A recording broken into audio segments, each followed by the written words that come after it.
Bonjour, mon nom c'est Mireille Chalifour, je suis la directrice générale de l'organisme de bassin versant Matapédière-Estigouche. Aujourd'hui, c'est le Forum des lacs.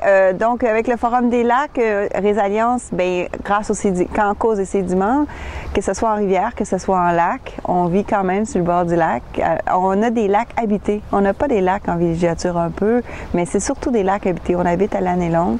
Dans la vallée, ici, dans le bassin versant, on dirait que c'est 5 hectares agricoles équivaut à 1 hectare habité au niveau. Donc, même si on a une petite population qui vit sur le bord de la rivière, on a un gros impact au niveau de l'apport en sédiments de tout ce qui se fait dans nos plans d'eau. Alors, dans le plan des lacs, on va regarder qu'est-ce que c'est une politique de la gestion des eaux de ruissellement. Puis cette politique des eaux de ruissellement, on va vraiment amener les gens à prendre action, à prendre acte de manière plus concrète, vraiment entourée. Fait que tous les projets qui alentourent, ayant une politique, on veut vraiment amener peut-être éventuellement une réglementation, une orientation au schéma d'aménagement de la MRC, une réglementation au niveau municipal depuis le site sol à nu, par exemple. Fait qu'il y a plein de démarches qui vont être faites, des stationnements, de réduire les aires de stationnement. C'est sûr que dans la vallée, nous ici, on n'est pas avec des gros projets résidentiels. Il y a beaucoup de réglementations en ce moment pour les nouveaux projets, mais le déjà bâti, il faut qu'on gère. Puis c'est ça qu'on va avoir à nous à gérer, c'est du déjà bâti.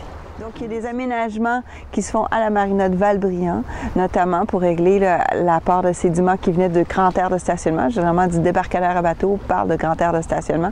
Donc, ne plus avoir ce sédiment-là. Alors, la marina de Val-Brillant. Également, Lac-aux-Saumons, la marina, le débarcadère sont en train de faire des grands aménagements. L'aménagement est d'ailleurs fini. Donc, avec ça aussi, il y a des aménagements qui se sont faits là. Le processus participatif, ça prend du temps. C'est souvent, nous, Résilience est arrivé on était déjà en processus. C'est quand les gens m'ont dit, Mireille, on va pas reparler de sédiments. Je dis, non, là, on parle de solutions. On veut vraiment se mettre plus pointu que juste faire un jardin de pluie. On veut vraiment créer une structure autour de nous que dans la communauté, dans la génération qui vient après, on va pouvoir dire qu'on a une petite politique de gestion des eaux de ruissellement qui vient vraiment favoriser cette cohabitation saumon et humain, saumon et urbain. C'est faisable. On est une des seules municipalités au Québec, d'ailleurs, qui vit à côté du saumon, le saumon est frais en avant des maisons, là, ici. Donc, il faut vraiment avoir cette cohabitation pérenne là, pour le bassin versant.